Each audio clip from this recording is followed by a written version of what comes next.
So guys, आज हम पढ़ने वाले हैं वैद्युत द्रुतों के कारण अक्षीय स्थिति में वैद्युत क्षेत्र की तीव्रता का व्यंजक। ठीक है, तो आज हम अक्षीय स्थिति में वैद्युत क्षेत्र की तीव्रता का व्यंजक निकाल रहे हैं वैद्युत द्रुतों के कारण। ठीक है, तो इसके बारे में आज हम जानने वाले हैं। सो गाइज, अगर आज हमको आपको जो पढ़ाने हैं, अगर आपको अच्छा लगे तो लाइक शेयर कमेंट जरूर कीजिएगा। तो देखते हैं क्या आज हम बताने वाले हैं। तो हमने यहाँ पर एक ले लिया है, डाइपोल ले लिया है। ये एक डाइपोल है, आपको पता होगा डाइपोल क्या होता है। तो एक तरफ होता है क्यू आवेश और एक तरफ होता है प्लस माइनस क्यू और एक तरफ माइनस प्लस क्यू। ठीक है, तो दो हमने आवेश ले लिए हैं और इसका जो ये केंद्र है, ये मिडिल पॉइंट है, इसको हमने ओ मान लिया। ठीक है, डाइपोल के जो दो अलग अलग आवेश होते हैं उनका जो परिमाण होता है वो बराबर होता है और उनके जो आवेश होते हैं वो अलग अलग होते हैं, विपरीत प्रकृति के आवेश होते हैं, तो वो डाइपोल होता है। ठीक है, इनके बीच की दूरी क्या होती है, 2l होती है। ठीक है, अगर आप डाइपोल के बारे में आए तो हम नेक्स्ट वीडियो बनाएंगे डाइपोल के बारे में। तो ठीक है, हमने यहाँ पर एक डाइपोल ले लिया है और यहाँ से यहाँ तक की बीच की दूरी l है। ठीक है, और यहाँ से यहाँ तक की बीच की दूरी l है। यहाँ से यहाँ तक की बीच की दूरी जब l हो चुकी है, ठीक है, तो यहाँ से यहाँ तक की दूरी क्या हो जाती है, 2l। क्या, 2l। ठीक है, यहाँ से यहाँ तक की बीच की दूरी यहाँ पर हमने 2l मान ली है। अब यहाँ पर देखिए, वैद्युत जो डाइपोल होते हैं वो क्या वैद्युत क्षेत्र उत्पन्न करते हैं, यानी चुंबकीय क्षेत्र जो है बनाते हैं। ये तो आपको पता होगा, चुंबकीय क्षेत्र बनाते हैं। ठीक है, यहाँ से यहाँ तक की बीच की दूरी 2l है। ठीक है, आगे देखते हैं। तो गाइस, हमें क्या ज्ञात क्या करना है, बिंदु ए पर जो हमें वैद्युत द्रुतों के कारण अच्छी स्थिति में वैद्युत क्षेत्र की तीव्रता ज्ञात करनी है। किस पर, बिंदु ए के कारण। तो ये इसके समांतर है, तो ये क्या है, एक अक्षीय रेखा है। ठीक है, इस डाइपोल के समांतर खींची गई रेखा को अक्षीय रेखा कहते हैं। तो हमें इसी अक्षीय रेखा बिंदु ए पर ज्ञात करना है विद्युत द्रुतों के कारण अच्छी स्थिति में वैद्युत क्षेत्र की तीव्रता का व्यंजक ज्ञात करना है। ठीक है, तो हम अब आगे चलते हैं। तो हमने ओ से ए के बीच की दूरी को हमने माना है r। ठीक है, जैसे यहाँ पर ओ है, ठीक है, हमने ओ से ए के बीच की दूरी को r माना है। ठीक है, क्या माना है, r माना है। यहाँ से यहाँ तक की बीच की दूरी r है। ठीक है, जब यहाँ से यहाँ तक की बीच की दूरी r है तो आप इसको देख सकते हैं, इसमें एक l आ गया है और ये इतना भाग आ गया है। ठीक है, ये l है, उसमें इसका इतना भाग आ गया है। तो अगर हम माइनस क्यू से a के बीच की दूरी को देखते हैं तो कितना आ जाता है, देखते हैं। माइनस क्यू से a के बीच की अगर हम दूरी देखें तो ये r है और ये l है, तो क्या बन जाएगा, r प्लस l बन जाएगा। क्या बन जाएगा, r प्लस l बन जाएगा। ठीक है, ये बन गया हमारा r प्लस, ये आपको नहीं दिख रहा है, थोड़ा डार्क कर देते हैं। ठीक है, ये r प्लस एल बन जाता है। ठीक है, अब देखिए, जब ये r प्लस एल बन गया तो अब ये प्लस क्यू से a के बीच की दूरी देखते हैं। ठीक है, तो ये r है और ये l है। ठीक है, तो हम क्या कर देंगे, r में से l को घटा देंगे तो हमारा ये आ जाएगा। ठीक है, तो अब ये प्लस क्यू से a के बीच की दूरी क्या हो जाती है, r माइनस एल। ठीक है, क्या, r माइनस एल हो जाती है। ठीक है, इसके बीच की दूरी इतनी आ गई है। ठीक है, अब आगे चलते हैं। तो सो गाइस, हमें बिंदु ए पर अच्छी स्थिति में वैद्युत द्रुतों के कारण अच्छी स्थिति में तीव्रता निकालनी है बिंदु ए पर। तो इसके लिए हमने जो है 3 पॉइंट आपको बनाए हैं, इंपॉर्टेंट पॉइंट है डेरिवेशन के लिए। तो 3 पॉइंट इंपॉर्टेंट देख कर देखते हैं कि पहला पॉइंट हमारा माइनस क्यू आवेश के कारण, किसके कारण, माइनस क्यू आवेश के कारण, माइनस क्यू आवेश के कारण बिंदु ए पर तीव्रता। ठीक है, इस माइनस जो क्यू आवेश है इसके कारण बिंदु ए पर जो है तीव्रता ज्ञात करनी है। ठीक है, और एक दूसरा क्या पॉइंट है कि प्लस क्यू आवेश के कारण बिंदु ए पर तीव्रता ज्ञात करनी है, किसके कारण, प्लस क्यू आवेश के कारण। तो ये प्लस क्यू आवेश इसके कारण इस बिंदु पर हमें तीव्रता ज्ञात करनी है। ठीक है, और हमारा थर्ड पॉइंट क्या है कि बिंदु ए पर परिणामी तीव्रता। तो माइनस क्यू और प्लस क्यू आवेश जो है इन दोनों की जब हम तीव्रता निकाल लेंगे तो इसमें जो है परिणामी तीव्रता निकालेंगे। ठीक है, इन दोनों से। तो आगे चलते हैं, देखते हैं परिणामी तीव्रता कैसे निकाला जाता है। ठीक है, सबसे पहले हमें बिंदु ए की जो तीव्रता होगी उसको निकालने के लिए हमें देखना पड़ेगा कि वैद्युत क्षेत्र की तीव्रता का व्यंजक क्या होता है। ठीक है, क्योंकि हमें बिंदु ए पर जो है तीव्रता का व्यंजक निकालना है डाइपोल के कारण, तो हमें पहले वैद्युत क्षेत्र के कारण जो बिंदु है उस बिंदु पर हमें तीव्रता निकालना है। तो उसका व्यंजक एक होता है 1/4 pi epsilon naught q by r square. तो इसे क्या कहते हैं, हम कहते हैं एप्सिलॉन नॉट कहते हैं। ठीक है, इसे हम एप्सिलॉन नॉट कहते हैं। क्या, एप्सिलॉन नॉट कहते हैं। तो ठीक है, ये व्यंजक है, इसके द्वारा हम जो है निकालेंगे बिंदु ए पर वैद्युत क्षेत्र की तीव्रता का व्यंजक। ठीक है, तो ठीक है, हम फर्स्ट वन में क्या निकालने वाले हैं, माइनस क्यू आवेश के कारण बिंदु ए पर तीव्रता। तो चलिए आइए देखते हैं इसको कैसे निकालते हैं। तो सबसे पहले देखेंगे माइनस क्यू के कारण बिंदु ए पर तीव्रता। ये माइनस जो है माइनस आवेश है, माइनस आवेश क्या करता है, वैद्युत क्षेत्र रेखाएं अपने अंदर लेता है। ठीक है, अपनी ओर आकर्षित करता है, तो इसकी जो तीव्रता बनेगी वो इस तरह जाएगी। क्या, इस तरफ जाएगी, तो इसको हम E1 से डिनोट कर देते हैं। ठीक है, ये इसके लिए जो तीव्रता बन रही है वो अंदर की ओर जा रही है। ठीक है, इसको हम E1 से डिनोट कर देते हैं क्योंकि जो माइनस क्यू आवेश है वो विद्युत क्षेत्र रेखाओं को अवशोषित करता है। ठीक है, और जो धन यहाँ से जो है विद्युत क्षेत्र रेखा निकलती है, प्लस से निकलती है और माइनस माइनस आवेश की ओर विद्युत क्षेत्र रेखाएं आती हैं। ठीक है, अब अगर देखिए इसके लिए माइनस क्यू के लिए हमने E1 मान लिया है और जो प्लस क्यू है इसके लिए हम क्या मानेंगे, E2। ठीक है, यहाँ पर जाएगा, ये बाहर की ओर जाएगा और ये अपनी ओर अंदर की ओर जाएगा। ठीक है, इसके द्वारा जो वैद्युत क्षेत्र रेखाएं अंदर की ओर और इसके कारण जो आएंगी वैद्युत क्षेत्र रेखाएं बाहर की ओर जाएंगे। ठीक है, इतना समझ में आया। ठीक है, आगे चलें। तो हम माइनस क्यू आवेश के लिए बिंदु के कारण जो है बिंदु ए पर तीव्रता निकाल रहे हैं। तो हम इसके कारण हमने ई1 माना है, तो ई1 हमारा हमारा फॉर्मूला क्या बन जाता है। तो हमने बताया था आपको विद्युत क्षेत्र की तीव्रता का जो व्यंजक होता है ई बराबर होता है 1/4 pi epsilon naught q by r square, ठीक है। तो इसके जगह पर हम यही फॉर्मूला रख देते हैं। तो हमें माइनस क्यू के आवेश के कारण निकालना है, ठीक है। तो माइनस क्यू आवेश के कारण निकालना है तो लिख देते हैं 1/4 pi epsilon naught Q, Q तो हमारा है ही भाई, क्यू है, ठीक है। और आर की जगह पर हम यहाँ क्या लिखेंगे, आर की जगह पे देखते हैं, ये देखिए, ठीक है। माइनस क्यू से एक के जो आर होगा वो आर प्लस एल होगा, ठीक है। हमको फॉर्मूले में क्या लिखना है, आर प्लस एल का होल स्क्वायर लिखना है, ठीक है। तो यहाँ क्या है, यहाँ पर जो हमारा सूत्र होता है पाई क्यू बाई आर स्क्वायर होता है, ठीक है। तो हम आर की जगह पर क्या लिखते हैं, आर प्लस एल, ठीक है, आर प्लस एल का होल स्क्वायर, ठीक है। तो ये हमारा एक फॉर्मूला बन जाता है, इसको हम इक्वेशन नंबर 1 मान लेते हैं, ठीक है। इसे हम इक्वेशन फर्स्ट मान लेते हैं, ठीक है। अब हमारे जो सेकंड पॉइंट है, अब उसकी तरफ चलते हैं, ठीक है। तो अब हम पॉइंट बी में क्या याद करेंगे, सेकंड पॉइंट में, तो प्लस क्यू आवेश के कारण बिंदु ए पर तीव्रता याद करनी है, ठीक है। तीव्रता का व्यंजक आपने देखा क्या होता है, 1/4 pi epsilon naught q by r square, ठीक है। तो यहाँ पर जब हम इसकी तीव्रता निकालेंगे तो इसका फॉर्मूला लिखेंगे 1/4 पाई एप्सिलॉन नॉट क्यू। अब यहाँ पर भी आर निकालना है, तो आर यहाँ पर देखते हैं बिंदु जो क्यू आवेश है, प्लस क्यू आवेश है, इसके कारण इसके बीच की तीव्रता जो त्रिज्या होगी वो क्या होगी, देखते हैं, दूरी आर माइनस एल। यहाँ पर आर माइनस एल, यहाँ पर माइनस क्यू के कारण क्या था, आर प्लस एल था। तो ठीक है, आर की जगह पर यहाँ पर क्या लिख देंगे, आर माइनस एल, ठीक है। तो यहाँ पर क्या लिख देंगे, आर माइनस एल का होल स्क्वायर। तो हमारी क्या बन जाता है, इक्वेशन नंबर सेकंड बन जाती है, ठीक है। क्या बन जाती है, इक्वेशन नंबर सेकंड। तो अब इसकी हमें परिणामी तीव्रता ज्ञात करनी है। हमने दो पॉइंट लिखी है, वहां तीसरा पॉइंट क्या था कि परिणामी तीव्रता को ज्ञात करना, ठीक है। तो हमारा थर्ड पॉइंट है क्या है, बिंदु ए पर परिणामी तीव्रता। बिंदु ए पर परिणामी तीव्रता जो है ज्ञात करने के लिए हमें क्या करना पड़ेगा, इन दोनों में से किसी न किसी को घटा, इसमें से इसको घटाना पड़ेगा या इसमें से इसको घटाना पड़ेगा, ठीक है। तो हम ये कैसे जानेंगे कि E2 में से E1 को घटाना है या E1 में से E2 को घटाना है। तो घटाने के लिए हमें क्या करना पड़ेगा कि जो हमारी जो बड़ी होती है, क्या जो हमारा ज्यादा चुंबकीय क्षेत्र बनाता है, उसमें से कम चुंबकीय क्षेत्र वाले को घटाना पड़ता है, ठीक है। तो ये कैसे जानेंगे, तो आइए अपने डायग्राम की ओर चलते हैं।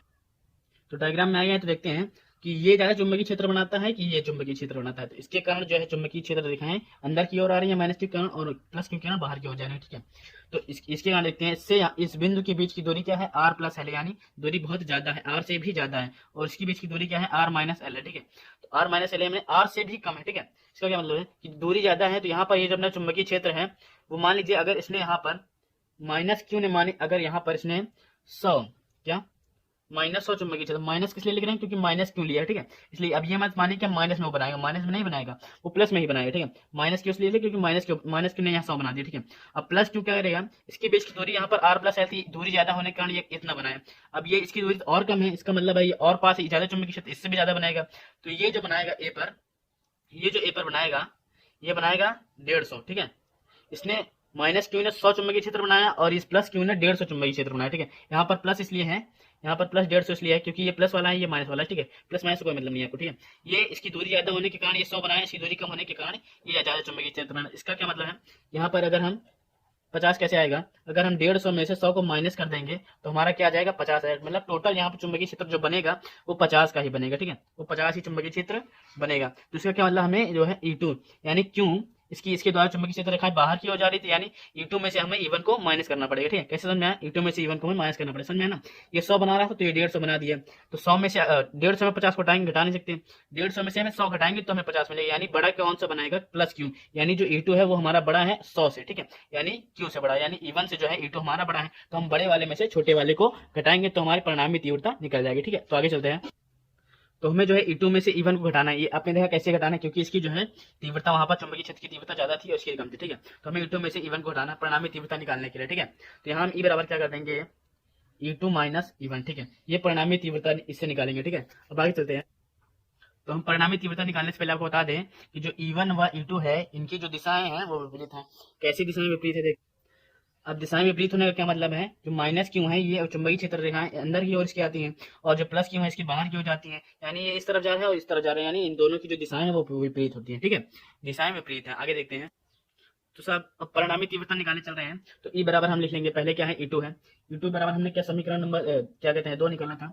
क्या निकाला था, 1/4 pi epsilon naught q by r minus L का होल स्क्वायर। क्या निकाला था, ये निकाला, ठीक है। ये हमारे क्वेश्चन नंबर 2 था, ठीक है। इसको हमने निकाला था और ये क्या था, फर्स्ट, ठीक है। इसको हमने निकाला था E2 माइनस E1 करेंगे। तो अब E1 कर देते हैं।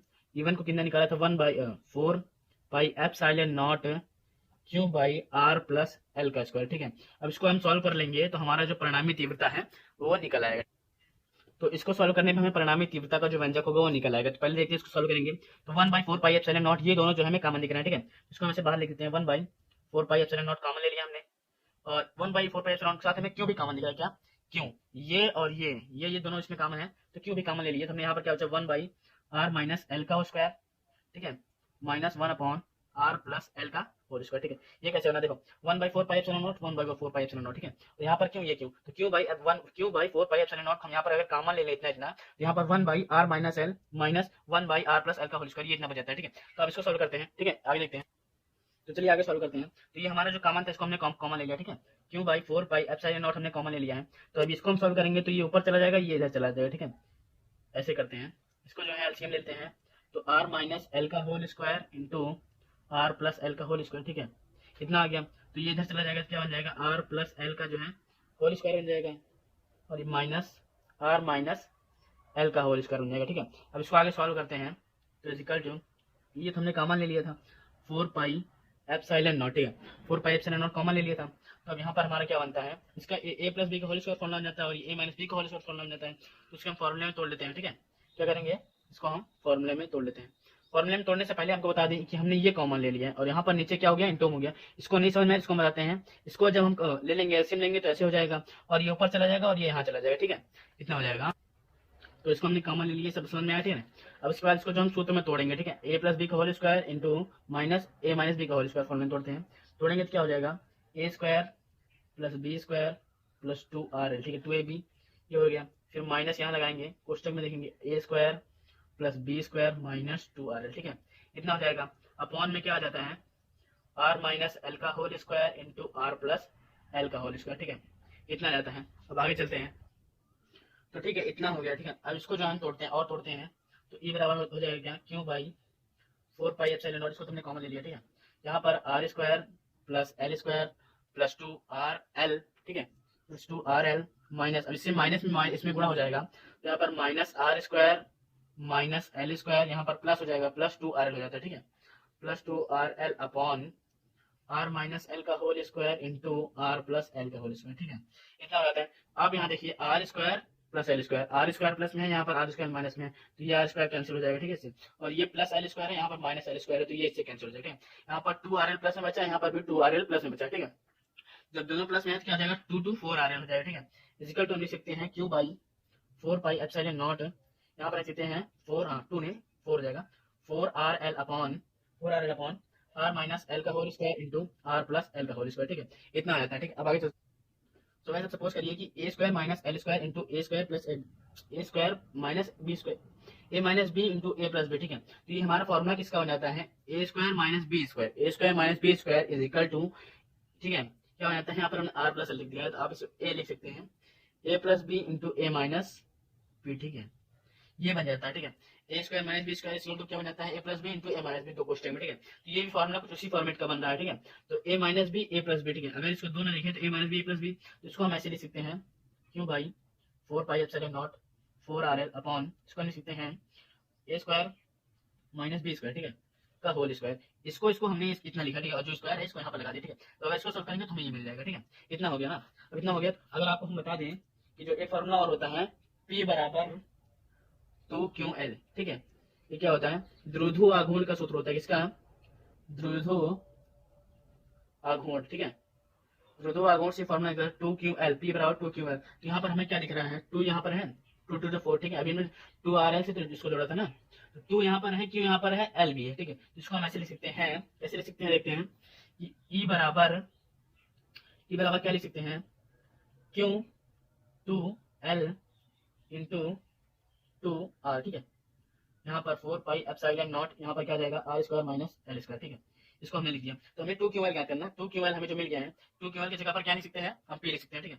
तो यहाँ पर ऐसे बन जाएगा, इसको हम E बराबर 1/4πε0, इसको हटा देंगे, इंटू यहाँ पर क्या है 2r है ना, ये 2pl इक्वल टू P बनाता है, तो यहाँ पर 2pr हो जाएगा, ठीक है। तो ये 2 यहाँ पर है, इसकी जगह पर हम P लिख दिया, 2pr by r square minus L का होल स्क्वायर, ठीक है, इतना हो गया, ठीक है। अब इसके आगे चलते हैं। तो अब यहाँ पर क्या मानना है, आर जो है r square minus l square है, तो आर जो है r greater than r l, ठीक है, आर का मान जो है एल से बहुत ज्यादा है, यानी बहुत ज्यादा है, ठीक है। यानी जो एल का मान होगा बहुत आर से बहुत ज्यादा कम होगा, यानी एल का मान जो होगा, एल जो होगा नगण्य हो जाएगा। नगण्य कैसे हो जाएगा, डायग्राम से देखते हैं कि डायग्राम में कैसे नगण्य हो रहा है। तो देखिए हमारे डायग्राम में आर की जो वैल्यू है यहाँ से यहाँ तक जो है आर है, ठीक है। ये यहाँ से ओ से बिंदु ओ से ए के बीच की दूरी क्या है, आर है। आर का मान इतना है और एल का मान कितना है, एल, ये एल है, ठीक है। तो आर की तुलना में एल को देखिए, आर की तुलना में अगर एल को देखें तो आर से बहुत ज्यादा कम है, ठीक है। आर की तुलना में अगर एल को देखते हैं तो एल का जो वैल्यू होगा आर से बहुत ज्यादा कम होगा, इसलिए आर की तुलना में हम एल को क्या मान ले रहे हैं, नगण्य मान ले रहे हैं, ठीक है। एल को क्या मान ले रहे हैं, नगण्य मान ले रहे हैं, ठीक है। तो जब हम r greater than r l हो जाता है, तो एल को जब हम नगण्य मान लेते हैं तो हमारा फॉर्मूला क्या बनता है, देखते हैं 1/4 pi epsilon not 2 pr into 2 pr by, जब हम एल को नगण्य मान लेंगे तो क्या बचेगा, r⁴ बचेगा, r⁴ है, ये 2 लग जाएगा, ठीक है। तो E इज इक्वल टू क्या बन जाता है 1/4 pi epsilon naught into 2 pr by r की टू पावर 4, ठीक है, r⁴। अब ये बन गया, यहाँ पर देखिए 1 पावर 4 है, ठीक है, 1 पावर 4 है, r की वैल्यू 1 है, पावर 1 है ना, यहाँ पर r2 वैल्यू 4 है, ठीक है। अब इससे हम निकाल देते हैं E is equal to 1/4 pi epsilon naught into 2p by r⁴ कैसे आया देखिए, यहाँ पर ए 4 है, एक 4 से इसको काट दिया, एक से इसको काट दिया, ठीक है। यानी ये हमारा एक आर काट दिया, यहाँ पर हमारा 3 आर बचा है, ठीक है। इसको काट देने पर हमारा क्या हो जाएगा, r⁴ बचेगा, तो 2p बाई r3, ठीक है। तो हमारा फॉर्मूला निकल के आता है E is equal to 1/4 pi epsilon naught 2p by r3। तो ये हमारा फॉर्मूला हो गया, ठीक है।